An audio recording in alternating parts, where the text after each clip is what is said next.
एका छोट्याशा व्हिडिओमध्ये खूप जवळचे आहे आपल्या सगळ्यांकरता. एका विशिष्ट वर्तुळात आपलं आयुष्य जातं सगळ्यांचंच थोड्याफार फरकाने, आणि जसं जसं आयुष्य आपण पुढे पुढे जात जातो त्या मर्यादा आपण स्वीकारत जातो की हे असंच आहे बा, आणि हा माझा कम्फर्ट झोन आहे, मला इथे छान वाटतं. आज सगळ्यांना आपल्याला इथे बसून खूप चांगलं वाटतं. हे जर आपण उन्हात बसलो की काहीतरी सुरू आहे, घामाच्या धारा आहेत, सकाळपासून आपल्याला काही चहा कॉफी काहीच नाही, तर हा सगळा विषय किती कठीण जाईल, हो ना? पण मग आपण कितीतरी इतिहासात उदाहरणं पाहिली, कितीतरी लोक पाहिले की ज्यांना हे काहीच नव्हतं तरी ते का पुढे गेले. काहीतरी तर कारण असेल ना. तर ती आपली शक्ती कोणती जी आपल्याला या सगळ्यांना बाहेर ओढते, त्याचा आपण विचार करू. बरं, सुरू करण्याआधी छोटासा आईस ब्रेकर आपण घेऊ. तुमच्या मनात एक कुठला शब्द येतो पहिले तो मला सांगा. सोमवार हे ऐकलं बरोबर? अजून वाईफाई बरोबर. काम, माझं काम काय शब्द आहे? आठवडा. बरं. तणाव, वय बरोबर. सासूबाई वय या विषयावर नाही बोलू. सुंदर. तर ह्या नोटवर आपण असंच पुढे एकमेकांशी संवाद साधत राहू. हा एकांगी संवाद नको. तुम्ही सगळे छान बोलत आहात, तसंच आपण बोलत राहू पुढे. आता ही छोटीशी एक्झरसाइज म्हणून आपण छोटासा व्यायाम म्हणू. मी का बरं हे इंग्लिशमध्ये केलं? एकतर हे सगळं मराठी रूपांतरित करणं खूप जिकिरीचं होतं, आणि दुसरं म्हणजे ते समजून घेणं अजून जिकिरीचं झालं की काय म्हणायचं आहे. तर आपण एक ज्याला वर्किंग भाषा म्हणून ती इंग्लिशमध्ये असू दे, पण आपला संवाद मात्र इंग्लिश मराठी असं दोन्ही माध्यम असतो. तर 1 मिनिट एक डोळे मिटून सगळ्यांनी विचार करा. तुमच्या आयुष्यातलं एक असाध्य वाटणारी गोष्ट, आपल्या प्रत्येकाच्या आयुष्यात एखादी गोष्ट आपण अशी मिळवली असते जी कधी काळी तुम्हाला असाध्य वाटली होती. ती कोणती आहे? ती कशी मिळाली? तर हा विचार फक्त स्वतःपाशी करून ठेवायचा आहे. याचं काय करायचं मी बोलेन. आणि आता आपला जो विषय आहे, मीच ओलांडले मला, माझ्या मर्यादा मला का ओलांडायच्या, तर त्याचं एक ऐतिहासिक महत्त्व थोडंसं बघू. कोण दिसते ही व्यक्ती? पूर्वी ज्याला आपण तपाचरण म्हणायचो असं कोणीतरी करणारी व्यक्ती. का करायचे लोक तप? त्या काय असं काहीतरी जेव्हा आयुष्यात हवं असायचं जे मला माझ्या मर्यादित पक्षांनी मिळवता येणं शक्य नाही, मला माझ्या मर्यादांनी मिळवणं शक्य नाही, तेव्हा अमर्याद काही मिळवण्याकरता जो प्रयास असायचा त्याला तपाचरण म्हणायचे. मग काय व्हायचं? काय दिसतं या व्यक्तीजवळ? कदाचित त्यांनी काही खूप दिवसात खाल्लेलं नाही, मोठ्या लोकांच्या भोवती जे वलय दिसतं ते कुठेतरी मागे आलं आहे, उभा आहे तो व्याघ्रार्जुनावर, आणि अवतीभोवती अरण्य दिसतंय मागे, खाली मुंग्यांनी सुद्धा वारूळ केलं आहे, आणि ते एकाच पायावर उभं आहे. कुठेतरी त्यांनी आपल्या मर्यादांना ओलांडलेलं आहे. हे कधी व्हायचं? मग आपल्याला अढळ ध्रुवताऱ्याची गोष्ट आठवते. भगीरथी कशी आली पृथ्वीवर, त्या भगीरथाची गोष्ट आठवते. तर हे फार पूर्वीपासून चालू आहे. जेव्हा तुम्हाला आयुष्यात काहीतरी मोठं हवं असतं, जेव्हा तुम्हाला तुमच्या मर्यादा ओलांडायच्या असतात, तेव्हा आपण काय करतो? त्याच्या पलीकडे जाण्याचा करतो. तेव्हा काय करायचं नव्हतं. आता काय होतं आहे हळूहळू? ही व्यक्ती कोण आहे? उजवीकडची आपल्याला माहिती आहे. कोण आहे तो? न्यूटन, बरोबर आहे. त्यांनी एक असामान्य विचार केला आपल्या मर्यादांपलीकडे. त्यांनी ते काही सफरचंद खाल्लं नाही, आणि त्यांनी विचार केला हे खालीच का आलं, हे दुसऱ्या दिशेने का नाही गेलं. जेव्हा त्यांनी त्याच्या कक्षा रुंदावल्या तेव्हा कुठेतरी आपल्याला गुरुत्वाकर्षणाचा शोध लागला. बरं, ही व्यक्ती माहिती आहे का तुम्हाला डावीकडची? नाही. आमचं सगळं मेडिकल सायन्स खरंच सांगते, आणि पूर्ण कदाचित मानवजातीने सुद्धा या व्यक्तीचे आभार मानायला हवे. हा कोण आहे? Louis Pasteur. ओके, आता ठीक आहे. पाश्चरायझेशन, ज्याने आपलं दूध बीज सेफ झालं, आपल्याला खूपच चांगलं स्वच्छ दूध मिळतं, त्यातनं काही दुष्परिणाम जात नाही, पण ह्याचं योगदान एवढं छोटं मात्र नाही. पूर्वी काय व्हायचं? पागलकुत्र्यांनी चावल्याबरोबर सगळे लोक मरायचे. ओके, रॅबीज हा आजसुद्धा प्राणघातक आजार आहे, त्याला आपल्याजवळ काहीच इलाज नाही. पण आज प्रभावी लस आहे की ज्याने त्याच्यावरती संक्रमण सभोवताळतं त्या रॅबिटचं. या व्यक्तीने काय केलं, हा खूप मोठा मायक्रोबायोलॉजिस्ट, खूप मोठा डॉक्टर होता. त्यांनी त्याच्यावरती लस शोधली. बरं, लस शोधल्यात घेणार कोण? तर हा आणि याची टीम पुढे सरसावली. त्यांनी स्वतःला चावून घेतलं त्या पागल कुत्र्यांकडनं, म्हणजे जीवाशी खेळला तो. आणि आज मानवजात किती उपकृत आहे त्याच्या अशा गोष्टी करतात की ज्याची कदाचित आपल्याला जाणीवसुद्धा नाही, की कोणी किती मोठं बलिदान देण्याचा प्रयत्न केला होता, किती मोठं धाडस होतं, किती मोठी रिस्क होती ही. तर ही कधी शक्य झाली जेव्हा त्यांनी स्वतःला ओलांडलं, स्वतः पलीकडे विचार केला. 15 ऑगस्ट 26 जानेवारीला आपण स्मरण करतो. मला आठवतं एकदा प्रबोधनकारमध्ये मुंबईला एक शालेय लोकांची आमची एक वक्तृत्व स्पर्धा होती.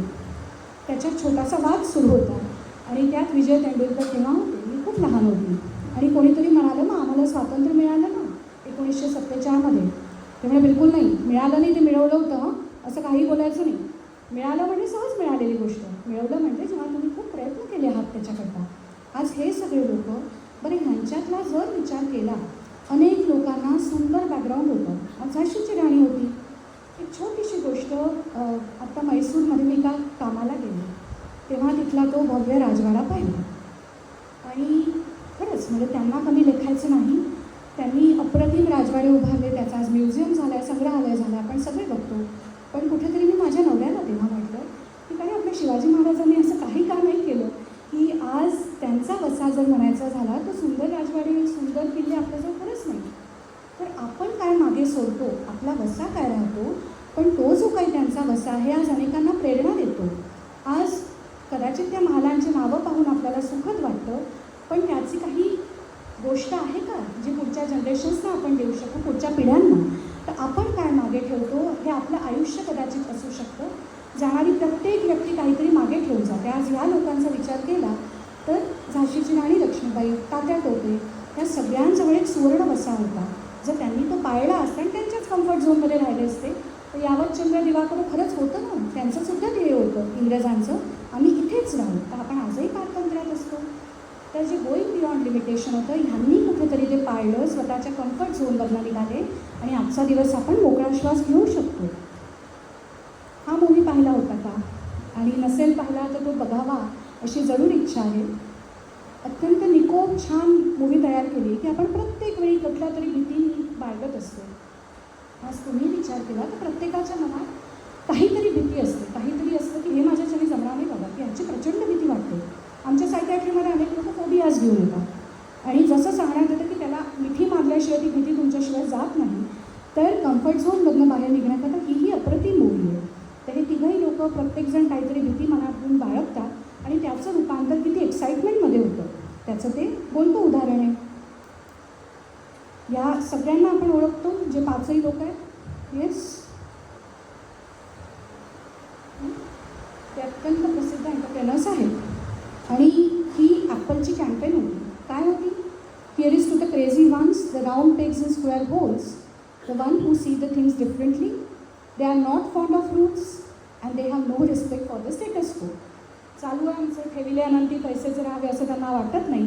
तर ह्या लोकांकरता तो म्हणतोय, you can quote them, disagree with them, glorify or vilify them, about the only thing you can not do is ignore them. त्यांना तुम्ही नाही इग्नोर करू शकत का?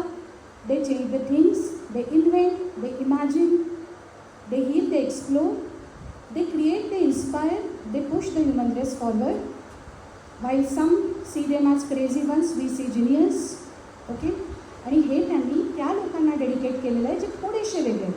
आज ह्या सगळ्यांचं 5 लोकांचं काय विशेष आहे? प्रत्येकाने डेअर टू ड्रीम त्यांची जी कॅम्पेन होती त्यात ज्यांनी ज्यांनी प्रयत्न केला त्यात कुठेतरी ते उभे राहिले.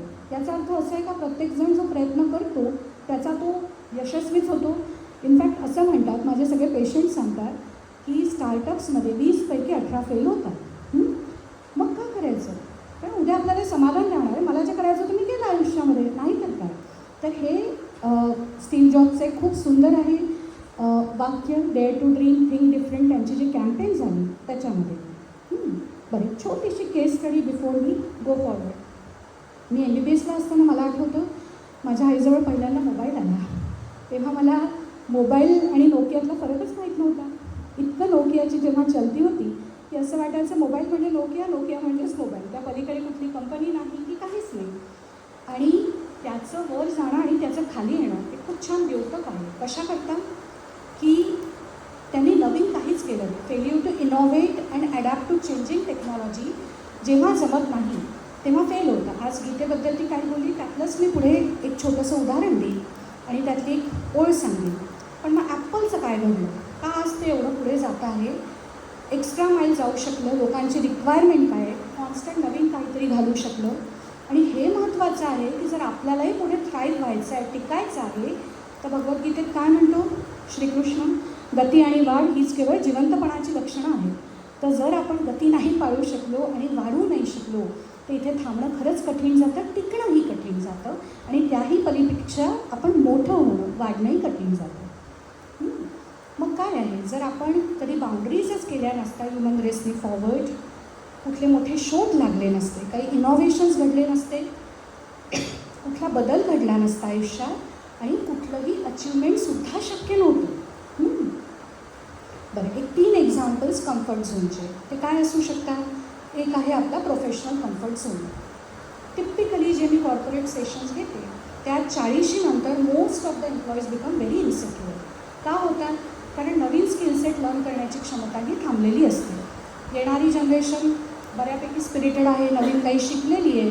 जसं आपणही आपल्या 25शीत कदाचित असतो किंवा मला खूप काही काही नवीन नवीन शिकायचं आहे, तर ही प्रचंड इन्सिक्युरिटी, अस्वस्थता त्यांना असते की पुढे काय होणार आहे. तर मुद्दा काय होतो की आपण पुढे शिकू शकत नाही. प्रोफेशनल कम्फर्ट झोनमध्ये आहे हे असं आहे की ह्या स्किलसेटमध्ये मला जे काम जमेल मी करीन, मला नवीन शिकण्याची इच्छा नाही. पण कसं आहे, जसं गती आणि वाढ आपण म्हणू, एक रामकृष्ण परमहंसांची गोष्ट आठवते. काय होतं की त्यांना गळ्याचा कॅन्सर होतो आणि त्याच्यानंतर त्यांच्याजवळ काही महिने उरलेले असतात जे डॉक्टरांनी प्रेडिक्ट केले असतात. ही व्यक्ती नवीन भाषा शिकायला घेते आणि मग त्यांचे मूळ स्टुडंट्स जे कोणी त्यांचे शिष्य असतात ते विचारतात, हो कशाला शिकताय तुम्ही नवीन भाषा? तर ते म्हणतात, जोपर्यंत जगीन तोपर्यंत शिकीन. हेच कदाचित आयुष्याचं उत्तर असू शकतं की प्रोफेशनल कम्फर्ट झोनमध्ये बाहेर निघायचं आहे, नवीन स्किल सेट्स आपल्याला वाढवायचे. इथे एक उदाहरण आम्ही देतो. एक तो आपल्याला जुन्या कावळ्याची गोष्ट आठवते की तो एक एक एक एक आपलं दगड आणून टाकत जातो सुरळीत, मग पाणी वर येतं, मग त्याची कशी तहान भागते. आपण त्या सगळ्याचा विचार केलेला. आता आम्ही सांगतो की मॉडर्न कावळा, त्याच्याजवळ आहे स्ट्रॉ. कारण काय आहे, तो अपस्किल्ड आहे आणि तो अपडेटेड आहे. तो स्वतःची एनर्जी वाचवतो, तो स्वतःचा वेळ वाचवतो. आज लिंक्डइनवर कितीतरी लोक तुम्ही बघत असाल की जे अपस्किलिंग ब्रेक्स घेतात आणि त्याला अर्थ आहे बरं. म्हणजे प्रोफेशनल कम्फर्ट झोनमधून जर बाहेर पडायचं असेल तर ह्याला पर्याय असू शकत नाही. आता राहिला सोशल कम्फर्ट झोन. इथे येणंसुद्धा हा सुद्धा आपल्या सोशल कम्फर्ट झोनचा भाग असेल किंवा त्यातनं बाहेर पडणं असेल. भाग कोणा करतात? ज्यांना मनापासून आवडतं, ज्यांची पर्सनॅलिटीच तशी आहे, स्वभावच तसं आहे की मला 4 लोकांना भेटावंसं वाटतं. पण नाही आहे, त्यांनी काय करावं म्हणून की नाही बाबा, हे सुद्धा एक चॅलेंज असतं की 4 लोकांमध्ये जाणं. अनेक गोष्टी दर शनिवार रविवारी बंगलोरमध्ये घडतात. आपण किती गोष्टी अटेंड करू शकू? त्यातही अनेकदा कारण काय असतं, नाही बाबा हा एकच वार मिळतो मला शनिवार रविवार, मला घरी बसू दे आणि जे काही आहे बाहेरून आम्ही फूड ऑर्डर देऊ, आम्ही नेटफ्लिक्स बघू, की हे सगळं हे नाही करू असं नाही. पण ह्यात बदल कुठेतरी घडायला हवा. तोही कशा करता? आपल्या प्रत्येकामध्ये प्रचंड क्षमता असते. जेव्हा मोदीजींनी पहिलं लॉकडाऊन अनाऊन्स केलं होतं 21 दिवसांचं, तेव्हा माझ्या अनेक पेशंट्सच्या मी टाईमलाईन्स बघायची, तर प्रत्येकाला फुलपाखराचे पंख होते. अप्रतिम गोष्टी ते तयार करत होते. जसं ते परत वाढत वाढत गेलं त्याची जागा कंटाळ्याने घेतली. तर हा सोशल कम्फर्ट झोनमधनं सुद्धा आपण प्रयत्न करू शकू का की महिन्यातनं एकदा मी अशा काही लोकांमध्ये जाण्याचा प्रयत्न करते जिथे मला कोणीच ओळखत नाही आणि जिथे मला काही नवीन शिकायला भेटेल. बरं, भ्रमण करणंसुद्धा या सोशल कम्फर्ट झोनचा भाग येतो. अशा ठिकाणी जा जिथे तुम्हाला कोणी ओळखत नाही. आणि सगळे मोठे माणसं शंकराचार्यांपासून बघा, एकही व्यक्ती अशी दिसणारी ज्यांनी भ्रमण केलेलं नाही, ज्यांनी अनुभव घेतलेला नाही. खरंच काय गरज होती? आज स्पिरिच्युअली ते लोक खूप वर पोचलेले होते, पण हे आवश्यक होतं अनुभवांकरता. Emotional comfort zone. कितीतरी लोक आपले असे असतात की ज्यांना घरीसुद्धा म्हणा किंवा ऑफिसमध्ये नाही म्हणण्याची तीव्र इच्छा असते. माझ्याच्याने होणार नाही, पण कितीदा म्हणू शकतो आपण? लर्न टू से नो हा सुद्धा एक इमोशनल कम्फर्ट झोनचा वीक पार्ट आहे की मला नाही जमणार बाबा. किंवा अनकम्फर्टेबल जे कन्व्हर्सेशन्स आहेत, हे असं बोललं की मला खूप त्रास होतो की नाही करू शकत. हा सुद्धा एक कम्फर्ट झोन तोडण्याचा भाग असू शकतो. आपण जर शिकलो नाही म्हणायला तर काय होतं, अशा गोष्टी आपल्याला कराव्या लागतात ज्या करताना जराही आनंद भेटत नाही. शिव्यांची लाखोली आपण मनात समोरच्या व्यक्तीला लावतो जी त्याच्यापर्यंत पोचत नाही, पण आपला मात्र मूड खूप जातो, आपलं मन कलुषित होतं. बरं, मग कम्फर्ट झोनमध्ये राहायला काय हरकत आहे? जर आपण खूप दिवस राहिलो या कम्फर्ट झोनमध्ये तर काय होतं, काय होऊ शकतं? स्टॅग्नन्सी येते बिलकुल, अजून ग्रोथच नाही होत. बरोबर, तेच कंटिन्यू करावं असं वाटतं. करेक्ट, अगदी अगदी. येस येस, मला अनेक गोष्टी ऐकू येत नाही, पण मला खूप आनंद होतो आहे तुम्ही बोलत आहे, कारण पंख्यामध्ये मला बरंच डायल्यूट होतं आहे. बरं, हे आपण अनेकदा ऐकलेलं की a ship is safe at harbour, पण त्याच्याकरता तिची धरण घडलेली नसते. आपण सिंदबादच्या गोष्टी वाचल्या होत्या ना, त्याच्या ज्या एवढ्या मोठ्या सफरी होत्या, 1000 पानांचं एक पुस्तक होतं गड्या लहानपणी. तर तो कोण होता? तो अत्यंत वेल्दी एक खलाशी होता. त्याच्याजवळ पैशांची काहीच कमी नव्हती आणि तो आरामात एका जागी बसून हे सगळं आयुष्य कंठवू शकला असता. पण कसं झालं, त्याला ते असह्य झालं आणि त्याच्या सफरिंगमध्ये लक्षात येतं दरच वेळी त्याला काहीतरी आयुष्याबद्दल चॅलेंज येत गेले. पण त्याची सवय झाल्यावर त्यांनी एकदा लिहिलेलं की मला आता एका जागी बसणंच कठीण झालेलं आहे, की त्या अनुभवांची जेव्हा मला सवय होते. वन कन्सिडर्ड इम्पॉसिबल हा आपण लेसन घेतो आहे आणि पुढच्या टॉपिककडे वळतो. Name 3 people in your life you love most. कोण आहे ते 3 लोक? कोणी सांगू शकतात? कोण आवडतं तुम्हाला सगळ्यात जास्त? कोणाला सगळ्यात जास्त प्रेम आहे?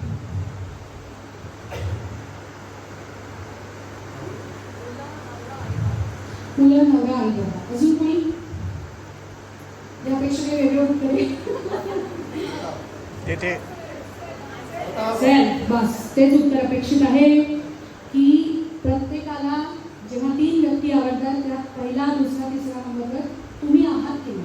आणि जर तुम्ही नसाल तर लोक तुमचा का विचार करावा लोकांनी? जर आपण स्वतःला आवडत नसू, आपण आपल्या ड्रायव्हिंग सीटवर नसू, तर इतर कोणी तुमच्याकरता काहीही करू शकत नसतं.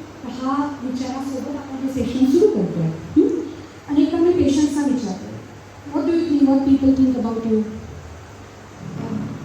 निगेटिव्ह ओपिनियन, मी एक फेलियर आहे, माझ्याने मी अपसेंट माइंडेडच आहे, नाही जमत काही मला.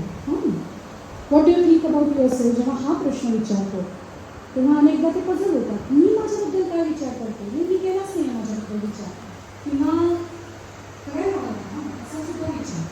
मग जेव्हा तुम्ही सायकॅट्रिस्टकडे येता, तुम्ही डिप्रेस आहे, अँशियस आहे, मग स्वतःबद्दल काय विचार करता त्यावेळेला? तर काय होतं, many get puzzle with this question. हो बाबा, असंही काही असू शकतं का की स्वतःबद्दल विचार करणं?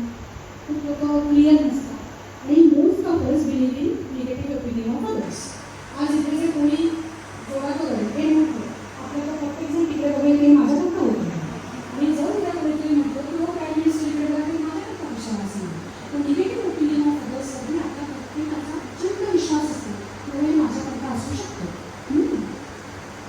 How many of us we are not good enough? आणि का वाटतं आपल्याला आय एम अ फेलियर, नाहीच झालं बाबा आयुष्यात, जे होतं तेवढं आयुष्यात नाही केलं. I don't feel good after looking in the mirror, नाही चांगलं वाटत मला तितकं. I don't even know what I feel about my self, काय वाटतं मला खरंच नव्हतं.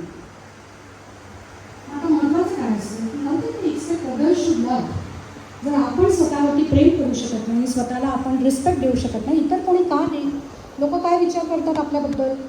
हिलाच असं वाटतं ना ही चांगली नाही, तर मग हिच्यापेक्षा हिला कोण जास्त ओळखणार आहे? खरंच आहे की जर आपण स्वतःबद्दल हा विचार करतोय तर लोक आपल्याबद्दल हाच विचार करणार आहे. याच वाईब्स आपण टाकतोय, आज जे वाईब्स कल्चर असतं ह्याच जात आहेत. मग ह्याला उत्तर काय असू शकतं? Better relationship with self. मग आता हे असं काही असतं का? अनेकदा हे सुद्धा प्रश्न येतात की स्वतःशी नातं असं असू शकतं का? हो, नक्की, 100% आहे. Most important relationship among all others. Some don't even know such thing exist. आणि कुठल्याही नात्यासारखी ही पण 2च गोष्टींवर सर्वाईव्ह करते. काय आहेत त्या गोष्टी? नातं कशावर सर्वाईव्ह करतं? Trust, expensive gifts, exotic vacations, त्याच्यावरती नातं सर्वाईव्ह करतं की नाही? नाही. Self respect. बरं, एक वायटल गोष्ट, येस, बस कम्युनिकेशन. ठीक आहे. तर एक ज्या 2 गोष्टी आपण म्हणतो नात्याला सर्व्हाइव्ह करायला खूप आवश्यक आहे, त्यातली पहिली, relationship don't thrive on expensive gift, not on exotic vacation, thrive on one thing, communication communication communication. संवाद संपला, आत काय सुरू आहे दुसऱ्या व्यक्तीच्या कसं कळणार आहे आपल्याला, तर बोलणं खूप आवश्यक आहे. तर एक आहे बोलणं आणि दुसरं म्हणजे त्या व्यक्तीवर प्रेम. तुम्ही कोणाला काही मनातलं सांगता का कधी स्ट्रेंजर्सला? नाही सांगत. आपण कधी सांगतो ते जेव्हा त्या व्यक्तीवर आपलं प्रेम आहे, ती समजून घेऊ शकेल कुठेतरी खात्री आणि त्या व्यक्तीशी आपला संवाद आहे. त्यामुळे मला माझ्या पेशंटबद्दल प्रचंड रिस्पेक्ट वाटतो की एका टोटल स्ट्रेंजरसोबत ते जेव्हा त्यांचं वर्ल्ड ओळख उघडतात आणि हे जे थेरपेटिक रिलेशनशिप असतं. म्हणूनच जेव्हा पहिलं पुस्तक जे अर्पण केलं होतं ते माझ्या वडिलांना होतं, पण माझ्या पेशंट्सना होतं, की मला जे वाटायचं की आयुष्यामध्ये बापरे एवढे प्रॉब्लेम्स आहेत आपल्या. तर त्यांचं जेव्हा आयुष्य मी बघितलं तेव्हा चक्रावून टाकणारे प्रॉब्लेम्स होते. काही टेररिस्ट होते त्यांच्यातले, काही अतिशय खालच्या दर्जाचं आयुष्य जगत होते, पण ते सगळं ओपन करू शकले. तर आपण कोणाजवळ हे ओपन करतो? ज्या व्यक्तीवर आपलं प्रेम आहे, ज्यांना आपुलकी वाटते आणि कम्युनिकेशन एस्टॅब्लिश होईल. What we talk to ourselves is so negative. कितीतरी लोकांचा ना सेल्फ डायलॉग असतो, लाईफ सक्स. बापरे किती भयंकर अफर्मेशन आहे लाईफ सक्स म्हणजे. कसं काय चांगले अनुभव देईल मग आयुष्य तुम्हाला? तर I don't have good body, too dark, कसं काय प्रेम करावं मी स्वतःवर? Most important, do I really deserve this? चांगलं काही आयुष्यात घडणार आहे तर हा तर प्रश्न हमखास आलाच पाहिजे. अरे बापरे, पण मी खरंच डिझर्व करतो काय की आयुष्यात माझं चांगलं घडतं आहे? एकदा कधीतरी विचार करून बघा, किती वेळा असं घडलं आहे तुमच्या आयुष्यात जेव्हा खूप काही चांगलं आयुष्यात घडणार होतं आणि ऐन वेळेवरती ते चाललं गेलं. घडलेलं आहे प्रत्येकाच्या आयुष्यात एकदा तरी. त्यावेळेला तुमचा इंटरनल डायलॉग आठवा, मानसिक स्थिती आठवा, त्याचं उत्तर मिळतं. जे लुईस हे सतत ओरडायचे, ती कोण आहे त्याच्याबद्दल बोलू, की यशाला पात्र समजा स्वतःला. जर तुम्ही समजलं नाही तर ते तुमच्यापासून दूर जाईल. चांगल्या गोष्टी जे आयुष्य इतर कोणाला देत आहे ते तुम्हाला कसं बरं देईल? मग आता सेल्फ लव्ह म्हणजे काय? लव्हिंग युअर सेल्फ म्हणजे काय? मी फारच सुंदर व्यक्ती आहे, जगातली सगळ्यात सुंदर मीच आहे, किंवा सगळ्यात जास्त अक्कल माझ्याजवळ आहे, असं आहे का सेल्फ लव्ह? असं अपेक्षा नाही बरं. सेल्फ लव्ह म्हणजे accepting your strengths, your weaknesses and everything in between. माझ्यात काही ताकदी आहेत, माझ्यात काही कमजोरी आहे, आणि याच्या अदलमधलं जे काही आहे ते पण मी सगळं ॲक्सेप्ट करते आणि आहे तसं प्रेम करते. याचं उदाहरण कसं देता येईल आपल्याला? नार्सिझम किंवा डिल्युजनल लव्ह नाही. नार्सिसिस्ट कोण होता माहिती आहे? काय राजा होता आणि त्यांनी स्वतःचं प्रतिबिंब पाहिलं तळ्यामध्ये, तो त्याच्या प्रेमात पडला आणि डुबून मेला, की त्याला त्या प्रतिबिंबाला मिठी मारायची होती. त्याहून सायकॅट्रिक सिंड्रोम आला नार्सिसिस्ट, म्हणजे फक्त मीच एक्झिस्ट करतो, इतर कोणी नाही. तसं प्रेम आपल्याला अपेक्षित नाही. डिल्युजनल सेल्फ लव्ह म्हणजे माझे काही पेशंट असतात, इतकी मी सुंदर आहे, सगळे माझ्या मागे आहे, त्याच्याचमुळे असा सगळा त्रास आहे, तसंसुद्धा अपेक्षित नाही. मग काय अपेक्षित आहे? तुम्ही तुमच्या मुलावर कसं प्रेम करता? तुमच्या आईवडिलांवर कसं करता? की कदाचित जगातले सगळ्यात सुंदर लोक आहेत असं नाही बरं, सगळ्यात हुशार आहेत तसंही नाही, पण त्यांच्यामध्ये काही त्रुटी आहेत, पण ते माझे म्हणून मी त्यांच्यावर प्रेम करू शकते ना, त्यांच्या प्रॉब्लेमसहित प्रेम करू शकते. तसं प्रेम स्वतःवरती करणं अपेक्षित आहे, जे आहे त्यासही. काय गरज असते पण प्रेम करण्याची, आणि का सेल्फ अप्रुव्हल एवढं गरजेचं आहे? तुम्ही विचार करून बघा, अशा कोणत्या तरी व्यक्तीसोबत तुम्ही रिलेशनशिपमध्ये आहात. आजच्या काळात रिलेशनशिप असतो बघा शब्द, है ना, आपल्या काळात नव्हतंच असं काही. तर अशा कुठल्या व्यक्तीसोबत रिलेशनशिपमध्ये आहात की ज्या व्यक्तीवर तुमचं प्रेम नाही, ती तुम्हाला आवडत नाही, तिला तुम्ही अप्रिशिएट करत नाही, रिस्पेक्ट नाही, पण काहीच ऑप्शन नाही, तुम्हाला राहावंच लागतं बघा त्या व्यक्तीसोबत. कसं फील येतो? मिझरेबल, भयंकर. मग जर हे प्रेम स्वतःवर नसतं कसं फील येईल तुम्हाला? माझं प्रेमही नाही, मी आवडतही नाही, माझा आदरही नाही माझ्याबद्दल. मिझरेबल फिलिंग आहे, भयंकर फिलिंग आहे, हो ना? ही मूवी पाहिली का सगळ्यांनी? पाहिली असेलच ना? नसेल पाहिली तर पाहायला हवी बरं. प्रत्येकजण आयुष्यात खूप छान क्रिएटिव्ह काम करतं. ही व्यक्ती जिने मूवी बनवली, डायरेक्ट केली, इम्तियाज अली, तो माझ्या एका जवळच्या सिनियरचा खूप जवळचा मित्र. आणि एखादं मात्र मास्टरपीस बनतं बरं प्रत्येकाकडनं, हा त्याचा मास्टरपीस होता. खूपच सुंदर बनलेली मूवी ही. आणि त्यात विशेष काय तर काय होतं, तिचा हा डायलॉग खूप प्रसिद्ध आहे बरं, मैं अपनी फेवरेट हूँ. मी स्वतःला फार आवडते. आणि सुरुवातच अशी होती मूवीची, जो हिरो असतो आदित्य काश्यप, त्याचे वडील गेलेले दाखवले, त्याचा बिझनेस अत्यंत वाईट परिस्थितीत असतो, त्याची गर्लफ्रेंड कोणासोबत लग्न करते आणि त्याची आईसुद्धा कोणासोबत पळून जाते, म्हणजे त्याच्याजवळ काहीच उरलेलं नसतं. तर तो एका ट्रेनमध्ये चढतो आणि एका संधीची वाट बघत असतो की कधी जीव देता येईल आपल्याला ट्रेनमधनं. आणि तेव्हा ही येते आयुष्यात. आणि ही full of energy full of self love दाखवली. बरं, first half of Jab We Met कुठेही एक्झॉटिक लोकेशन्सवर शूट होत नाही. एक्झॉटिक नाही म्हणजे ठीक आहे, इंडियातले लोकेशन्स जरूर आहेत, रतलाम बितलाममध्ये शूट होतं. बरं, तिचं एवढं प्रेम असतं स्वतःवरती आणि पर्यायाने अवतीभोवती की ती तिच्या पॉझिटिव्हिटीने त्या हिरोला डिप्रेशनमधनं बाहेर काढते. तर लहान लहान गोष्टी तिचं रस घेणं असतं, छोट्या छोट्या गोष्टीतला जो मॅडनेस असतो तो त्याला बाहेर काढतो. तर तिचा हा डायलॉग अत्यंत प्रसिद्ध आहे आणि तो खूप सेविंग असतो. मग दुसऱ्या हाफमध्ये काय होतं, ती डिप्रेशनमध्ये जाते, हिरो काही सेल्फ लवनी वगैरे बाहेर काढत नाही, विवेक ज्याला म्हणतो आपण, तो तिथे विवेक यूज करतो आपला आणि तिला बाहेर काढतो. पण हा अत्यंत सेविंग डायलॉग आहे. आणि जेही आज सक्सेसफुल लोक आहेत, तुम्ही मला एक व्यक्ती सांगा की जिचं स्वतःवर प्रेम नाही, असूच शकत नाही. सक्सेसची डेफिनेशनच आहे की तुम्हाला स्वतःसोबत पीस करावं लागेल. माझा जो थिसिस होता, ज्याच्याकरता ते अवॉर्ड मिळालं होतं, तो फिमेल प्रिझनर्सवर होता. आणि जेव्हा मी या फिमेल प्रिझनर्सना भेटायला जायचे MDच्या वेळी, तेव्हा असे सुद्धा काही फिमेल प्रिझनर्स होते ज्यांना लाईफ इम्प्रिझनमेंट होती, काही लोकांना तर एक जन्मठेपेची शिक्षा होती. अरे पण त्यांचं सेल्फ एस्टीम कधी कधी अभेद्य होतं ना, म्हणजे त्यांना फरक नाही पडला होता की कोर्टाने त्यांना काय म्हटलं, समाजाने त्यांना काय म्हटलं. तर महत्त्वाचं काय आहे, out of all judgements what people pass in our lifes, nothing is as important as what we pass on our selfs. मला माझ्याबद्दल काय वाटतं आहे सगळ्यात महत्त्वाचं आहे. आणि आजच्या काळात तर ते किती महत्त्वाचं आहे, जेव्हा सोशल मीडिया आहे ज्याच्यावरती लोक कमी लाईक्स म्हणून डिप्रेशनमध्ये जातात किंवा फॉलोअर्स नाही. तर मला काय वाटतं माझ्याबद्दल, हे एकमेवच क्रायटेरिया असू शकतो. The greatest evil that can befall on man, he should think ill about himself, असं गोठे म्हणतो. हां, आणि आपण कितीदा स्वतःबद्दल वाईट विचार करतो, कितीदा. बेनिफिट्स ऑफ सेल्फ लव्ह काय आहेत? डिप्रेशनमध्ये ना, एक डिप्रेशनची डेफिनेशन अशी असते, अँगर डायरेक्टेड इनवर्ड्स. जर स्वतःबद्दल जेव्हा आपण खुश नसतो तेव्हा जगाबद्दल आपण खुश असू शकत नाही. तुम्ही जर स्वतःवर प्रेम केलं, येस, गुड मेंटल हेल्थ, तुम्हाला गरज नाही कन्सल्टेशनची. बेटर क्वालिटी ऑफ रिलेशनशिप, ही जी अब्राहमिक्स आहे, ही काय सांगते, तुम्हाला जर तुमच्या मुलांना काही द्यायचं असेल तर तुमचा आनंद द्या, ठीक आहे, अजून काहीच देऊ नका त्यांना. त्यांना आपोआप कळेल की आयुष्यात त्यांना काय हवं. तर better quality of relationships, success, social effectiveness. एक व्यक्ती जी सक्सेसफुल आहे, जी स्वतःवर प्रेम करत नाही, अशी होऊच शकत नाही. ह्या दोन गोष्टी एकत्र येऊ शकत नाही. आज जेही लोक सक्सेसफुल आहेत त्यांचं स्वतःजवळ प्रचंड प्रेम आहे, ते सोशली इफेक्टिव्ह आहेत. Happiness, better decisions. आणि महत्त्वाचं म्हणजे काय, अरे होतात चुका, बेटर कोपिंग विथ फेल्युअर. झाले माझ्याच्याने चूक, I am ready to face the consequences. आपण जर स्वतःवर प्रेम केलं तर स्वतःला क्रिटिसाईज करणार नाही. अरे आपलं गणितच चुकलंच नाही, हो झालं, एक चूक झाली, ते म्हणजे काही माझं आयुष्य नाही. जर प्रेम करू शकलो तर. नसेल तर काय, पर्पजलेसनेस, मलाच काय हवं मला कळत नाही. कितीतरी लोकांना क्लॅरिटीचा इश्यू असतो ना आपल्यापैकी, मला आयुष्यात काय हवं आहे माहीत नाही. अँझायटी, डिप्रेशन, तऱ्हेतऱ्हेचे पेन्स आहेत, मला भूक लागत नाही, पाहिजे तशी झोप लागत नाही. मग फिजिशियन्स आमच्याकडे रेफर करतात. कशाला? आज जर मी तुम्हाला विचारलं, प्रत्येकाने डोळे मिटा आणि हेड टू टो स्कॅन करा, अनेकदा वाटेल इथे काहीतरी इन्फर्मिटी आहे, इथे काहीतरी टाईटनेस आहे.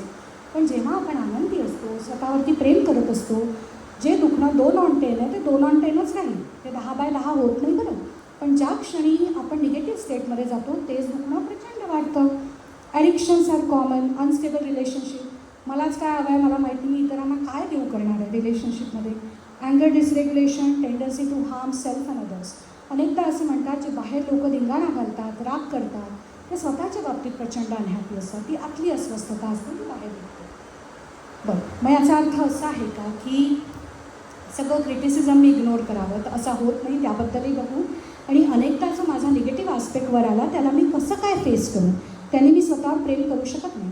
तुमच्यातल्या अनेकांना असं वाटतं का की एखाद्या आस्पेक्टमुळे मला त्रास होतो किंवा मी स्वतःवर प्रेम करू शकत नाही? असं होतं, हे असं नको घडायला हवं होतं आयुष्यात, हे कुठेतरी एक हिंड्रन्स आहे बरं, हा ब्लॉक आहे. तर काय कारणं असतात साधारण स्वतःवर प्रेम न करण्याची? अनहॅपी विथ द बॉडी, मला नाही आवडत माझं शरीर, किंवा हे असं नको होतं, अजून उंच हवी होती मी, अजून गोरी हवी होती. Unhappy with the career and current job, काय सुरू आहे सध्या, I am not liking it. Unhappy with the relationships, unhappy with the health, unhappy with the past decisions, हे निर्णय माझे चुकले. हा पास्ट आठवला की मला बस माझा मूड गेला, मला जमत नाही. आणि social media which is the cause of concern खूप लोकांकरता. बाय द वे, आपण कशाला कम्पेअर करतो? असं म्हणतात, there is no market for your sorrows on social media. कोणी तुमचं दुःखाचं जर सांगितलं आयुष्यात खरंच काय दुःख आहे, तर काही मार्केट नाही बरं त्या सोशल मीडियावर, म्हणून कोणी सांगूच शकत नाही. त्यावर आपण आपली वर्थ ठरवू नाही बरं. बरं, आता हे examples as we are approaching towards the end of the session. या तिघी जणींना तुम्ही ओळखता का? दोघींना ओळखता? एकीला ओळखता? कोणाला ओळखता? सेरेना विलियम्स आणि ती एमा वॅटसन आणि ती तिसरी लुईस आहे. काय कॉमन आहे तिघींमध्ये? तिघी प्रचंड फेमस आहेत त्या, अतिशय प्रसिद्ध बायका. एक गेली आता त्याच्यातली, लुईस आहे. दुसरं काय कॉमन होतं त्यांच्यात? तिघींनाही सेल्फ लवबद्दल प्रचंड इश्यूज होते, नाही प्रेम करू शकत होत्या आणि तिघी त्यातनं बाहेर पडल्या आणि आता इन्स्पिरेशन आहे. तर पहिलं काय, सेरेना विलियम्सचं काय म्हणणं आहे? अतिशय famous sports person. I love my body, I would never change anything about it. I am not asking you to like my body, I am just asking you to be like me. मी जशी आहे तशी आहे, माझं स्वतःवर प्रेम आहे. Emma वॅटसनचा खूप powerful concept आहे आणि तो काय, सेल्फ पार्टनर. ओके, जेव्हा लोनलीनेस पेशंट म्हणतात ना, तो लोनलीनेस कधी इतरांशी निगडीत नसतोच. इतर असताना तुम्हाला लोनली वाटत नाही, हे जस्ट डिस्ट्रॅक्शन आहे. जेव्हा तुम्ही एकटे असताना तुम्हाला ती कंपनी एन्जॉय करता येते स्वतःची, त्याला सॉलिट्यूडची स्टेट म्हणतात. तर ही त्या सॉलिट्यूडच्या स्टेटला खूप स्ट्रगल करून पोचली आणि तिचं म्हणणं आहे, मी आता सेल्फ पार्टनर्ड आहे, मला अजून कोणाची गरज नाही. तिसरी लेडी मात्र लुईस आहे. ही काय म्हणते, remember you have been criticizing yourself for years and it has not worked. Let's try accepting. आणि काय मिराकल होतं बघू. बरं, ही असंच बोलते का? असं नाही. ही एक अतिशय पॉवरफुल व्यक्ती होती. तिच्याबद्दल दोन मिनिटात. ती एका अतिशय डिस्फंक्शनल घरात जन्मली. तिचे वडील तिला सोडून गेले, आईने दुसरं लग्न केलं. वडील प्रचंड मारहाण करायचे, आई चूप बसायची, आईने कधी प्रोटेक्ट केलं नाही. As a result of that ती 8 वर्षाची असताना पळून गेली आणि बारटेंडरचं काम सुरू केलं. As a result of that multiple partners होते. 16व्या वर्षी तिने एका मुलीला जन्म दिला, जी तिने ॲडॉप्शनला दिली. आयुष्यात कधीही त्या मुलीला परत तिने पाहिलं नाही. Then she got married to a very famous billionaire. त्या व्यक्तीने तिला 11 वर्षानंतर एका दुसऱ्या बाईकरता सोडून दिलं आणि त्याच्यानंतर she was diagnosed with stage 3 cervical cancer आणि तिच्याकडे पैसेही नव्हते हील करायला, कारण नवऱ्याने तसंच टाकलं होतं. मग आता काय करायचं? तेव्हा ब्रेक थ्रू आला. आणि कसा आला? शी स्टार्टेड अफर्मिंग, आयुष्यात काय चांगलं आहे माझ्या, मी बोलेन आणि स्वतःवर प्रेम करीन, ग्रॅटिट्यूडच एक्सप्रेस करीन बाहेर. आणि त्याचे एव्हिडन्सेस आहेत की तिने हील तर केलं स्वतःला. मुख्य म्हणजे जेव्हा आम्ही करुणाश्रयमध्ये जातो, हॉस्पाईसमध्ये जातो, डेथच्या फेसमध्ये सगळ्यांचं अवसान गळून पडतं. ही बाई मरतानासुद्धा अफर्मेशन वापरत होती की युनिव्हर्स तिला सपोर्ट करणारे बरं. आणि somebody who is not even high school pass out became the owner of हे हाऊस पब्लिकेशन्स. आज एवढं मोठं पब्लिकेशन आहे की माझ्यासारख्या ऑथर्सना हे बॉस पब्लिकेशन आहे आणि तिने बिलियन्स ऑफ लाईफ ट्रान्सफॉर्म केले. तर she is walk the talk. At the end काय आहे? Some solutions, how to love yourself, factors under control, beyond control. काही गोष्टी आयुष्यात आपण तातडीने बदलू शकतो, काही हळूहळू बदलू शकतो आणि काही बदलूच शकत नाही. यातला फरक समजून घेणं खूप गरजेचं आहे. बरं, काही बदलतील, काही हळूहळू बदलतील आणि काही अजिबात बदलणार नाही. मग जे आपण नाही बदलू शकत ते आपण ॲक्सेप्ट करायचं आहे का नाही करायचं?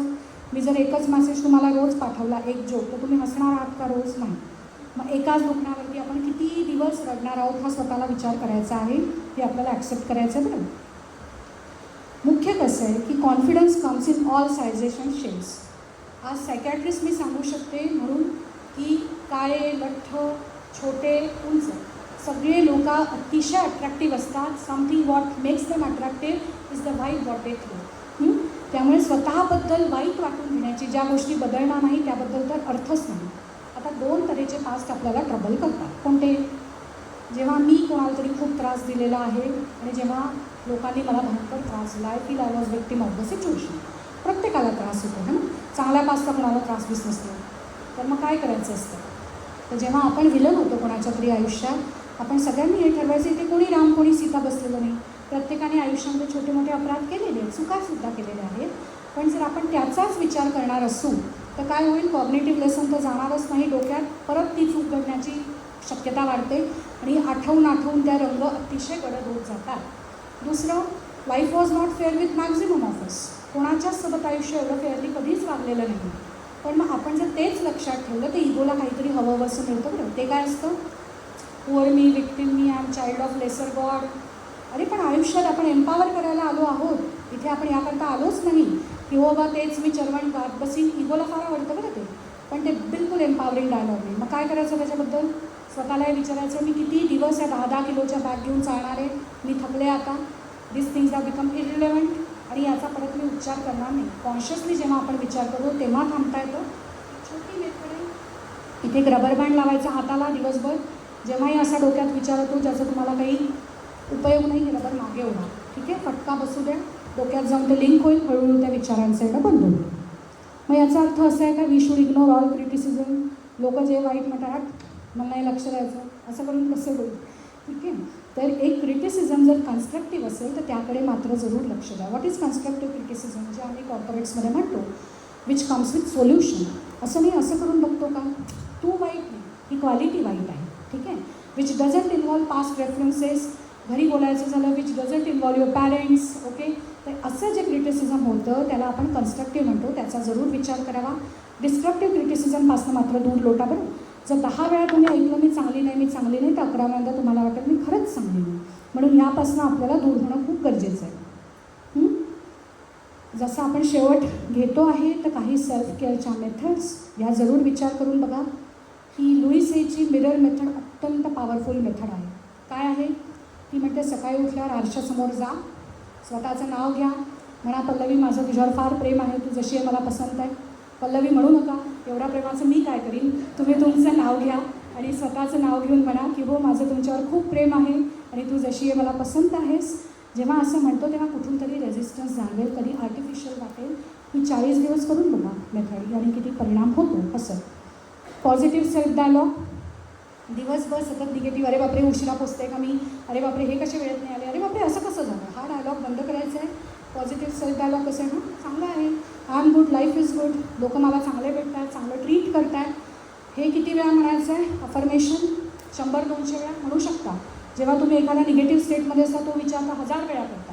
हा प्रयत्न करून बघू काही फरक पडतो का. काही जर चांगलं झालं नाही तर स्वतःसोबत काइंडनेस ठेवा. आपण मुलाला कसं अशोक करे what a big deal, manage, स्वतःला पॅट करून बघा, इथे सुद्धा बरं वाटतं. जर आयुष्याला थोपटलं ना की आपण स्वतःला कोणी मायेने थोपटता विचार करून बघा, कोणीच शक्य नसेल, स्वतःला देऊन बघा, you will feel much better. Thought stopping मेथड्सबद्दल मी सांगितलं आहे. Reach for a better feeling thought ही खूप पॉवरफुल मेथड आहे. जेव्हा तुम्ही खूप निगेटिव्ह परिस्थितीत जाता ना, आजूबाजूला बघा की काही आहे का असंच, आणि माझं मूड लिफ्ट होतो. किती वेळ तो होल्ड करायचा असतो थॉट, 17 सेकंद, ओके. 17 सेकंदात पूर्ण आपलं थॉट सायकल बदलते. Tell your loved ones what you expect them to do. माझी अपेक्षा असते मुलाला येऊन मला मिठी मारावी शाळेतनं आल्यावर, काही करत नाही. अरे सांगाल तुम्ही, आनंदाने करतील ते. पार्टनर असो, घरातले असो, ते काही माइंड रीडर्स नाहीत की तुम्हाला काय अपेक्षित आहे त्यांनी समजून घ्यावं. तुम्ही सांगा, जर त्यांनी तुम्हाला बरं वाटतं आहे 100% सांगा. Honour and take nice care of your body, इथेच आपण राहणार आहोत. आणि मोस्ट इम्पॉर्टंट 35 नंतर हे खूप महत्त्वाचं आहे बरं. हायजीन महत्त्वाची, आहार विहार निद्रा नो ऑप्शन टू इट. असं म्हणतात की शरीर 40पर्यंत सगळं माफ करतं. तुम्ही काय केलेलं आहे 40 नंतर, 40 ते 50मध्ये ते माफ करतं पण ते विसरत नाही. आणि 50 नंतर ते सगळं सूट समेत द्यायला सुरुवात करतं की ह्या व्याज आहे तिचं, इतका वेळ जो त्रास दिला, म्हणून आपल्याला आधीपासून ती बेगमी करायची आहे. मला एक ना सद्गुरूंचं छान वाक्य आठवतं, जगगी वासुदेवांचं. ते काय म्हणतात की तुम्हाला जर बँगलोरहून दिल्लीला जायचं आणि जर तुमची गाडी खटारा आहे तर तुम्हाला किती त्रास होईल, आणि हीच जर गाडी तुमची खूप स्मूथ चालणारी तर तुम्हाला सहज जाता येईल.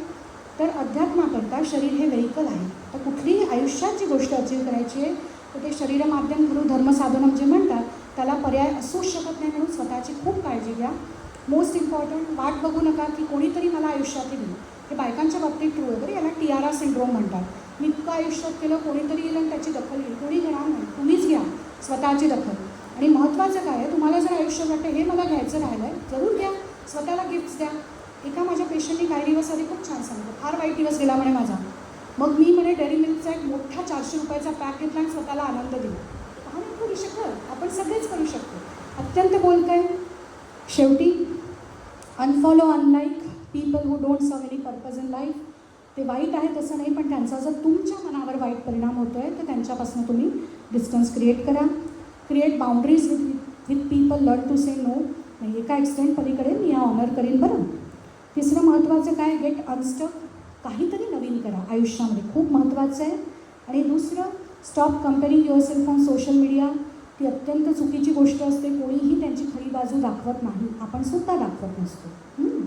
आणि बॅड टॉक्सिक हॅबिट्सवरती थोडासा आपल्याला प्रयत्न करायचा आहे, ज्या तुमच्या आहेत या इतर कोणाकरता नाही, हे आपलं आयुष्य सुकर करण्याकरता आहे. तर आपण आरामात करू शकतो. आणि most important, take care of your finances.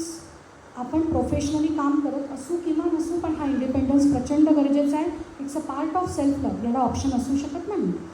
आणि मोस्ट इम्पॉर्टंट, समजा असं वाटत असेल की नाही मला जमत, तर अगदी सायकियाट्रिस्ट आमच्याचकडे येण्याची गरज नाही, पण काउन्सिलर्स, सायकोलॉजिस्ट खूप छान काम करतात, ज्यांच्याकडे थेरपीला जायला काहीच हरकत नसावी. तर शेवट एक, self love is a decision more than a feeling. का बरं असं म्हणतो आहे आपण? डिसिजन हे थॉटफुली घेण्यात आलेलं असतं. फिलिंगमध्ये इन्स्टंट समुद्र पाहिला की मला फार छान वाटतं नाही, पण तुम्हाला घरासमोरची सुद्धा संध्याकाळ पाहून चांगलं वाटण्याकरता डिसिजन घ्यावं लागेल की हो, हे मी ठरवलेलं आहे, मी माझी प्रायोरिटी आहे, तर हे डिसिजन आहे, हे फिलिंग असू शकत नाही. आणि मोस्ट इम्पॉर्टंट, मला एलिबिलीचं स्टेटमेंट खूप आवडतं की you are imperfect, permanently and inevitably flawed and you are beautiful. आपण सगळे जसे आहोत, प्रत्येकामध्ये काही ना काही कमी आहे, पण आपण तसेही सुंदर आहोत. तर धन्यवाद. तुम्हाला सगळ्यांशी बोलून छान वाटलं.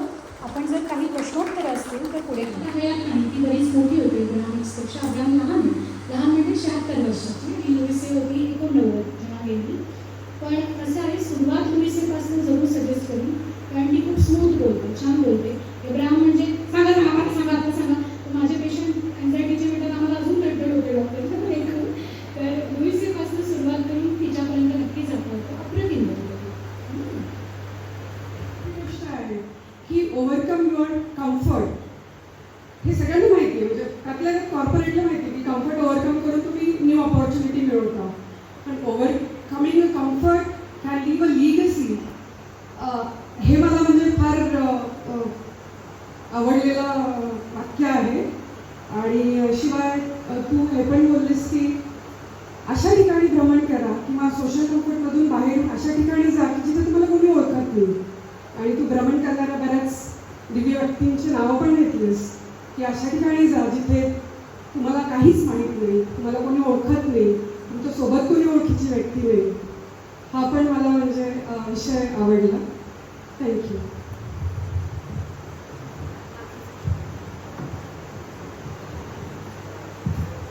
जाणार नाही.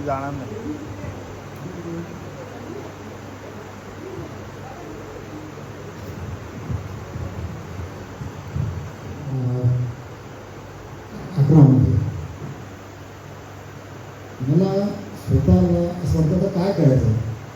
ही एक बहुतेकांना स्टेज आली असेल, काय झालं तर काय करायचं हा फार मोठा प्रश्न असतो. त्याला म्हटलं सेल्फ लव्ह आणि डिस्कम्फर्टमध्ये कम्फर्ट शोधणं, या दोन गोष्टींनी मला खूप मोठी जागा दिली. आणि या दोन गोष्टींमुळे प्रत्येकाने मी आजसुद्धा याच्या पुढचं तर या वर्षी पाहिजे ते करू शकतो. मला एक कॉन्फिडन्स आहे. या दोन गोष्टी महत्त्वाच्या असं मला सुद्धा वाटतं. थँक्यू.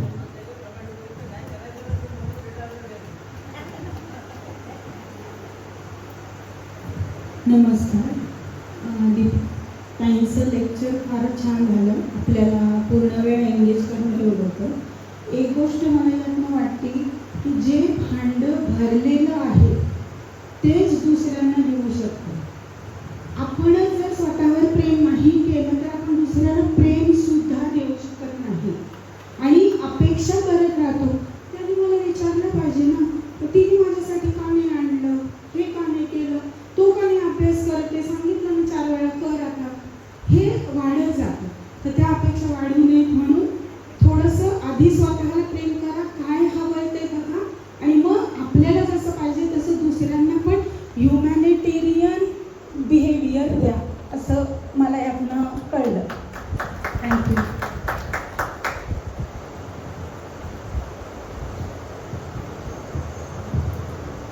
नमस्कार. आपण सेल्फ लव्ह म्हटलात, पण सेल्फ लव्ह कधी कधी इगोमध्ये ट्रान्सफर होऊ शकतो का? नंतर सगळ्यात पेनफुल असतं लोनलीनेस. तर हा लोनलीनेस सगळ्यांना जाणवतोच कधी ना कधीतरी. तर त्याच्यावर उपाय काय करू शकतो आपण? तुम्ही जे आत्ता सांगितलं त्याच्यावरून कळलंच, पण तरीसुद्धा मधून मधून हा लोनलीनेस असा खूप उकाळून येतो.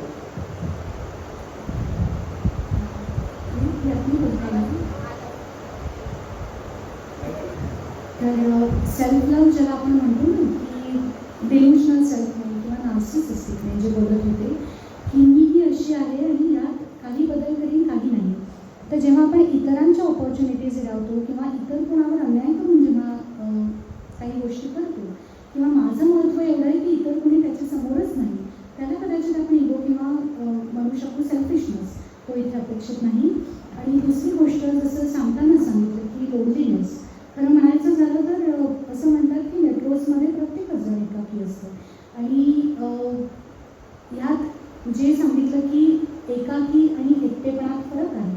जसं लोनलीनेसमध्ये सॉलिट्यूडची स्टेट येते जर आपण स्वतःची कंपनी एन्जॉय करायला लागलो तर. इनफॅक्ट अनेक पेशंट्स माझे हे सुद्धा म्हणतात की फार ॲडिक्टिव्ह असतं बरं ते की तुम्हाला स्वतःला इतकं आवडायला लागतं की स्वतःचा विचार निसर्ग बघणं की ते सुद्धा इतरांसोबत कधी मिक्स होणं कठीण जातं. तर एकाकीपण किंवा लोनलीनेस इथे अपेक्षित नाही, पण स्टेट ऑफ सॉलिट्यूड आहे की समजा आपण स्वतःचाच जे आपण म्हणतो की मीच माझ्या संगे जे अनेक लोकांनी विचार केला आणि शेवटी ती फॅक्ट असते की तुम्ही तुमच्यासोबत किती दिवस राहणार आहे, ती फॅमिलीसुद्धा. तर हे एक वर्किंग प्रोग्रेस म्हणता येईल की आपण ज्याला वेळ दिला पाहिजे की आणि ते कसं आवडायला लागतं तर त्याकरता लाईफस्टाईल बदलावी लागते की मी माझ्यासोबत काय एन्जॉय करीन. कधी कधी म्युझिकची खूप सोबत होते, पुस्तकांची होते आणि या सगळ्याचा परिणाम कशावर होतो तो माझ्या मानसिकतेवर आणि मग एकाकी वाटत नाही कारण कोणीच कोणासोबत कायम असू शकत नाही. बाकी हे स्तुत्य उपक्रम असतात की जेव्हा आपण काही काळ का होईना एकत्र येतो आणि ही ऊर्जासुद्धा आपल्यासोबत राहू शकते पुढच्या कार्यक्रमापर्यंत. तर असा विचार करते.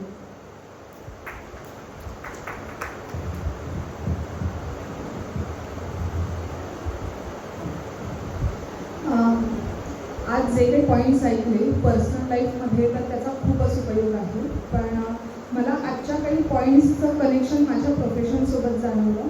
मी ॲडव्होकेट आहे, फॅमिली प्रॅक्टिस करते. बरेच कपल्स माझ्याकडे डिवोर्ससाठी किंवा त्या एक्स्ट्रीम लेव्हलला गेलेले असतात, पण माझा प्रयत्न हा असतो की खरंच त्यांची ती एक्स्ट्रीम स्टेज आलेली आहे का. काही जरी होप दिसत असेल तरी मी पहिले काउन्सिल करायचा प्रयत्न करते त्यांना की ते त्या स्टेजपासून दुरावतील का. तर त्याच्यासाठी एक जो एक्सपिरियन्स मला आलेला आहे की या स्टेजपर्यंत आलेले जे रिलेशन्स असतात ते फक्त आणि फक्त एकमेकांच्या निगेटिव्ह गोष्टींवरतीच बोलत असतात. एका रिलेशनशिपमध्ये असताना कधी ना कधी काही ना काहीतरी पॉझिटिव्ह गोष्टी घडलेल्या असतात, स्वतःसाठी दुसऱ्यांनी सुद्धा काही पॉझिटिव्ह गोष्टी केलेल्या असतात आणि त्या स्टेजला आल्यावरती ते कपल पूर्णपणे त्या गोष्टी विसरलेले असतात किंवा लक्षात असतात, पण त्या त्यांना प्रामुख्याने पाहायच्या नसतात. तर अशा वेळेला इतक्या निगेटिव्ह झोनमध्ये गेलेल्या लोकांना थोडंसं पॉझिटिव्हिटीकडे कसं आणायचं.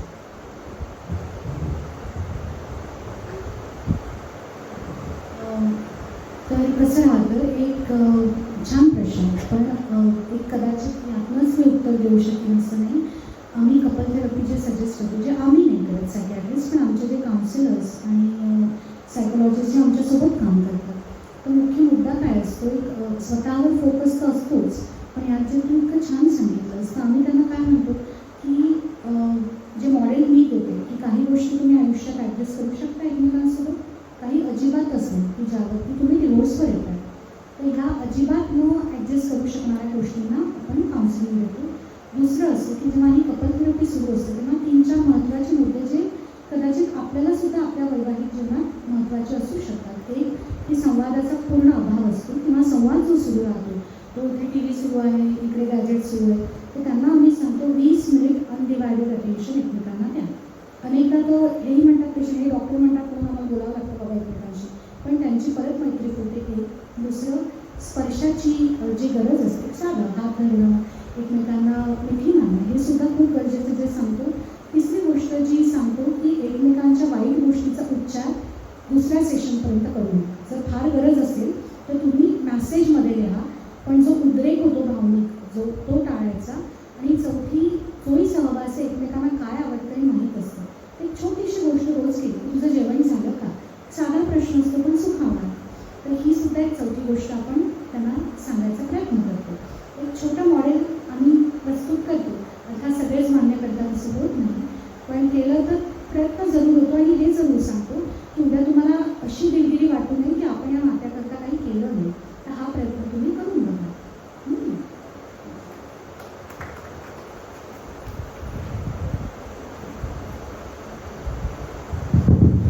मनातल्या विचारांचा आरोग्यावर खरंच चांगला परिणाम होतो, चांगल्या वाईट विचारांचा, तर ते एक अंधविश्वासच येत होतं.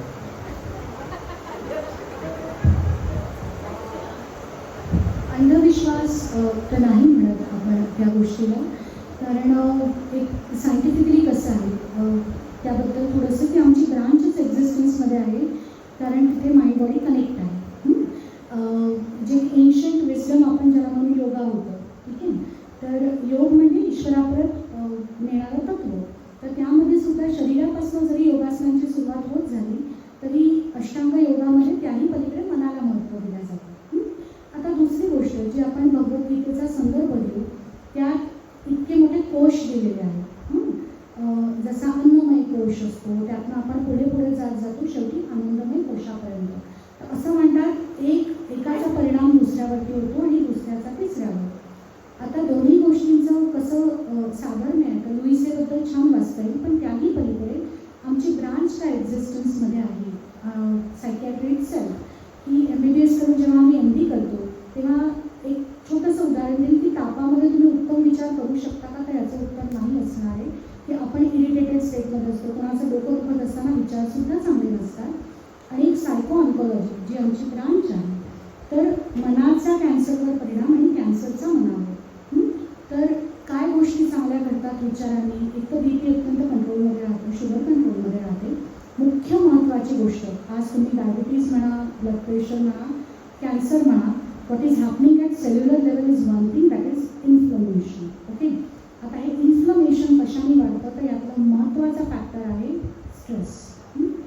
त्याही पलीकडे ज्या अनेक गोष्टी, एक नॅचरल किलर सेल काउंट आहे. असं म्हणतात कॅन्सरच्या सेल प्रत्येकाच्या शरीरात तयार होतात, प्रत्येकाला कॅन्सर होत नाही. का होत नाही? कारण तो NK सेलचा काउंट जो काही वाढतो तो सुद्धा आनंदी मनाने छान राहतो. तर ह्या सगळ्या गोष्टी आहेत आणि त्यामागे शास्त्रोक्त आधारसुद्धा आहे. हा सुद्धा एक वेगळा टॉकचा विषय असतो की माइंड बॉडी कनेक्ट, त्यावरही कधी आपण जरूर बोलू.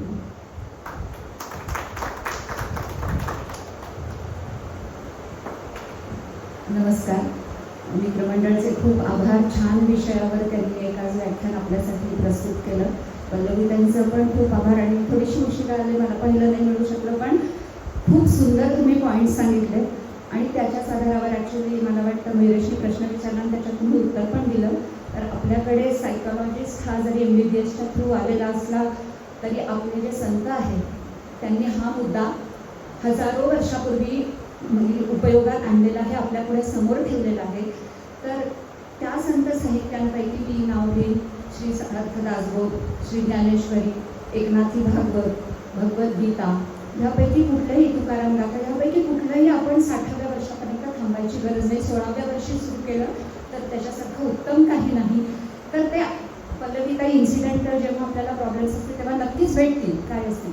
पण हे जर सतत आपण आपल्यापाशी ठेवलं तर वाचनात आणलं आणि तिथे त्यांनी जे सांगितलं की स्वतःला खुश करायचं वाचनासाठी 15 मिनिटं रोज. मी हे वाचनात म्हणजे वाचन हे जर आपण आत्तापासून करत राहिलो आपल्या मुलांसमोर त्याचा आदर, त्यांनी तेही सांगितलं की पेरेंट्स जसं वागतात तसं मुलं वागतात. पेरेंट आपल्या मुलांसमोर जर त्याचा आदर्श ठेवला तर मला अगदी खात्री आहे 100% की त्यांच्यात ते झिरपतं, त्यांच्यात ते कधीतरी बाहेर येतं. तर एवढंच म्हणजे त्यांनी खूपच सुंदर पद्धतीने सगळं टेक्निकली प्रेझेंट करून सांगितलं. पण आपल्याकडे पण हे खूप वर्षापासून हजारो अवेलेबल आहे आणि ते आपल्या घरात आहेत, आपण बघावं. नसेल तर आज आत्ता इथपासून सुरुवात करूया. एक ग्रंथ आपल्या घरी ठेवूया आणि रोज आपल्या वाचनात आणूया. आणि जेव्हा गरज लागेल तेव्हा पल्लवीताईंसारखे सायकॉलॉजिस्ट, काउन्सिलर आणि त्यांच्यासारख्या सायकियाट्रिस्टची मदत घेऊया. धन्यवाद.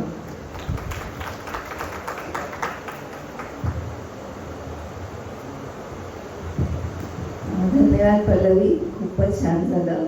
आणि मला वाटतं सांगितलेले मुद्दे खूपच म्हणजे चांगले होते. आता अस्मिताने सांगितल्याप्रमाणे आपल्या म्हणजे आपली काय म्हणा संस्कृती इतकी समृद्ध आहे की आपण त्याच्यात जरी नुसतं अभ्यास केला आणि फॉलो केलं ना तरी लोकांना खूप मेंटल प्रॉब्लेम कमी येतील असं मला वाटतं. म्हणजे मेडिटेशननी काही होतं का, होतं की नाही म्हणजे सायन्सप्रमाणे असेल, पण मेडिटेशनचं उपयोग मन तर नक्की शांत राहतं. तर असं होतं. त्यामुळे दोन्हीची सांगड घालून लोकांनी पुढं जावं असं मला वाटतं. म्हणजे आपलं जुनं सोडू नये आणि नवीन पण आपण ॲक्सेप्ट करावं आणि पुढं जावं. त्यामुळे सगळ्यांना आणि काही काही वेळा आपण म्हणतो ना, बरेच हल्ली बोलतात की सोडून द्यायला शिका. तर ते खरंच आहे, सोडून द्यायचं पुढचं तेच ते दाखवत राहिला तर तुम्ही पुढे जाऊ शकत नाही. तर सोडून देणं शिका हा फार चांगला संदेश मला वाटतो. आणि तुम्ही सांगितलेल्या गोष्टी इतक्या उपयोगी आहेत, ते आपल्या जुन्याप्रमाणेही आम्ही फॉलो करायचा प्रयत्न करू आणि सगळ्यांना सुख आणि समाधान लाभेल असं मला वाटतं. थँक्यू.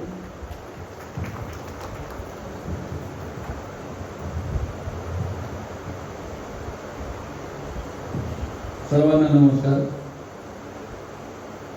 मी माझी आधी ओळख करून देतो. मी मित्रमंडळाचा सभासद नाही आहे. मी नाशिकहून आलो आहे. माझी जावई आणि मुलगी इथे राहते.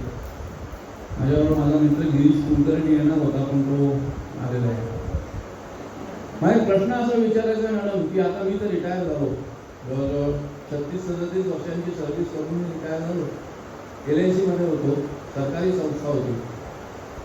त्याच्यामध्ये कामं भरपूर केली, कामाचा काही कंटाळा नव्हता, कधीच आला नाही. पण एक गोष्ट मात्र अशीच माझ्या आयुष्यामध्ये येऊन यायची प्रत्येक वेळेस, की ती इलेक्शन ड्युटी जेव्हा लागायची ना, तेव्हा आम्ही गेलो. त्याचं कारण असं होतं की जेव्हा आम्ही इलेक्शन ड्युटीला जायचो आणि तिथे इलेक्शन ड्युटीचं आम्ही काम करायचो, त्यावेळेस आमच्या ज्या ड्युट्या होत्या, LICच्या ड्युट्या, त्या इलेक्शन कमिशनकडे ट्रान्सफर व्हायच्या. आणि त्याच्यामध्ये जर एखादी चूक झाली काही काम करताना, तर ती चूक आपल्याला स्वतःला ती दाखवून द्यावी लागायची की ही चूक माझी नाही आहे. आणि LICने किती आरडाओरडा बोंबाबोंब करून सांगितली की हा माणूस सांगलाय तरी इलेक्शन कमिशन त्याला सोडून द्यायची. त्यामुळे व्हायचं काय की जेव्हा याला इलेक्शन डिक्लेअर झालं की 6 दिवसापासून माझ्या घरामध्ये तणातणी सुरू. म्हणजे बोंबलायचो मी एकटाच, त्रास व्हायचा माझ्या बायकोला आणि मुलीला. अनेक वेळा मी मन शांत ठेवण्याचा प्रयत्न केला. ऑफिसात पण मन शांत व्हायचं, पण घरी गेल्यानंतर परत तेच. तर अशा प्रकारच्या सिच्युएशनला तुम्ही कसं तोंड द्यावं असं सांगा.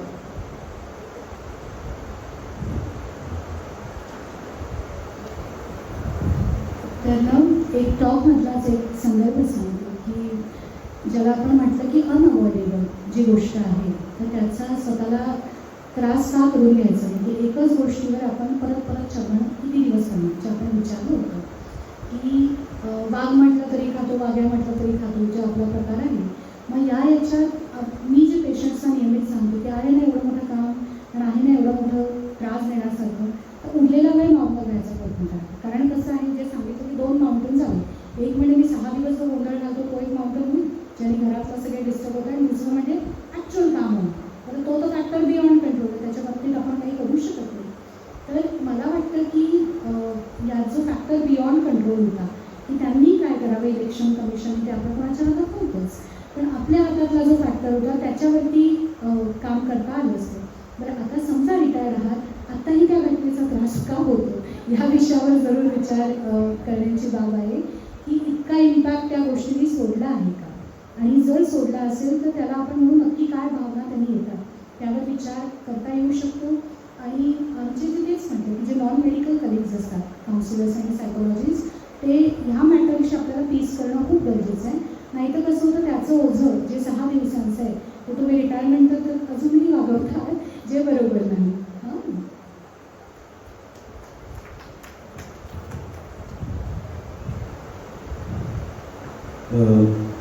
पहिली गोष्ट आपण पल्लवींसाठी जोरदार टाळ्या वाजवूया, कारण कुठला ना एखादा पॉईंट आपल्याशी कोरिलेट झालेला असेल.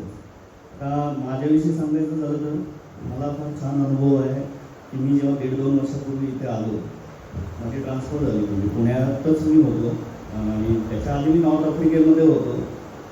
तो पार्ट मी नाही सांगत होता, जास्त वेळ नाही आहे, फक्त 2 सांगतो तुम्हाला की इथे आल्यानंतर माझे इथे काही मित्र होते जे माझ्याबरोबर पुण्यात काम करत होते आणि ते सेम कंपनीत सेम कलिग्स होते. तर आम्हाला गेस्ट हाऊस दिलं होतं, म्हणजे 3 रूमचं प्रशस्त गेस्ट हाऊस होतं आणि तिथे आम्ही राहायचो, एकत्र जेवायचो वगैरे आणि काम पण एकाच ऑफिसमध्ये करायचो. पण काही वेळानंतर कोणी रिझाईन केलं आणि कोणाची ट्रान्सफर झाली, तर असं करता करता सगळे गेले, म्हणजे दुसऱ्या शहरामध्ये गेले आणि मला तिथेच राहायचं होतं. आणि त्या पूर्ण गेस्ट हाऊसमध्ये मी एकटा राहणार. म्हणजे माझा एक मित्र तो चालला होता आणि तो म्हणला आता तर कोणच नाही, आता मी गेल्यानंतर तू काय करणार नाही, तर एकटा बोर होशील, म्हणजे कसं राहशील तू. आणि त्या याच्यामुळे तो 15 दिवसानंतर जाणार असेल तर मला 15 दिवसापर्यंत झोप नव्हती लागत. म्हणजे मी रात्री विचार करायचो मी एकटा करणार काय, कसा वेळ घालवणार. तर तुम्ही ज्या 3 श्रीमती ज्या होत्या त्यांचं जे फोटो दाखवला म्हणजे त्या main personality Shrimati Serena Williams आणि इमा आणि लुज. तर सेल्फ पार्टनर काय असतं म्हणजे लॅटर ऑन काय झालं की मी कुकिंग एकटाच करत होतो तर मी त्याचं शिकलो. म्हणजे मला पोळ्या बनवता येत नव्हत्या, मी पोळ्या बनवायला शिकलो आणि मला कुकिंग आवडायला लागलं. म्हणजे मी फिश चिकन काहीच बनवलं नव्हतं याच्या आधी. इथे आल्यानंतर जेव्हा मी एकटा राहिलो तेव्हा मी म्हणजे सेल्फ पार्टनर काय असतं ते पल्लवीजींनी फार चांगल्या पद्धतीने सांगितलं आणि मला इथे येऊन फार छान वाटलं. तो पॉईंट म्हणजे मी कोरिलेट करत होतो की माझ्यातला बदल काय झाला तो आणि खरंच छान वाटलं मला.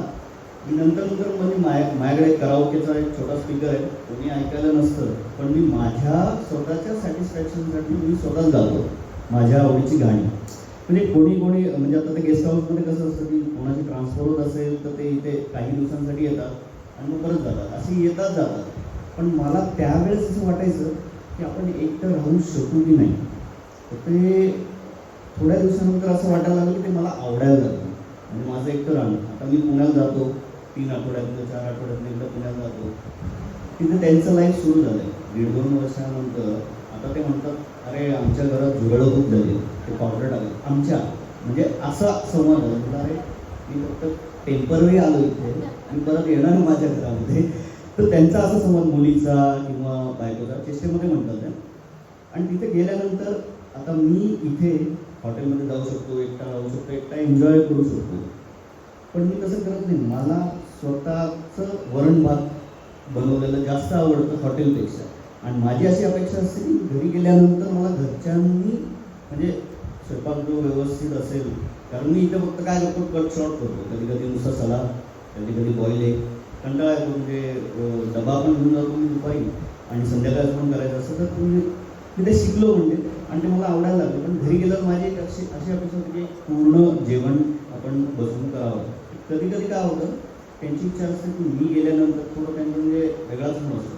चला बाहेर जाऊया, चला मुंबईला जाऊया, बाहेरच खाऊया, मला बाहेर खायचं नसतं. तर हा जो बदल होतो. पण नंतर असं झालं की आता इथे आलो तर मला इथे बरं वाटतं, शांत वाटतं. जी मला भीती एन्झायटी होती ती कमी झाली आणि म्हणजे आपण जगू शकतो, एकटे राहू शकतो, एकटे एन्जॉय करू शकतो आणि स्वतःवर प्रेम जे असतं ना ते करायला शिकू शकतो. तो फार छान पॉईंट सांगितलं. या सगळ्या लोकांच्या प्रतिक्रियांमधूनच कळलं की हे आजचं हा संवाद किती म्हणजे खरंच संवाद होता तो एकतर्फी न राहता सगळ्या जवळपास प्रेक्षकांनी नाही म्हणणार मी, पण सगळ्यांनीच प्रतिक्रिया व्यक्त केल्या. पण तरीही ज्यांना बोलायचं होतं पण बोलल्या नाही, पण तरीही काहीतरी सांगायचं त्यांच्यासाठी तिथे डायरी ठेवलेली आहे. तर तुम्हाला जर तुमच्या प्रतिक्रिया लिहून कळवायच्या असतील, आमच्यापर्यंत पोचवायच्या असतील तरी तुम्ही जर त्या प्रतिक्रिया लिहू शकता. त्यामुळे आता मी मंडळातर्फे एक काय म्हणूया फुल न फुलाची पाकळी एक छोटंसं प्रेमाचं प्रतीक म्हणून पल्लवीताईंना इथे बोलवते. आणि इथे मंडळाच्या आमच्या ज्येष्ठ मेंबर मनोरमा काकू आणि द्रविड काकू दोन्ही उपस्थित आहेत. त्यांना विनंती करते की त्यांनी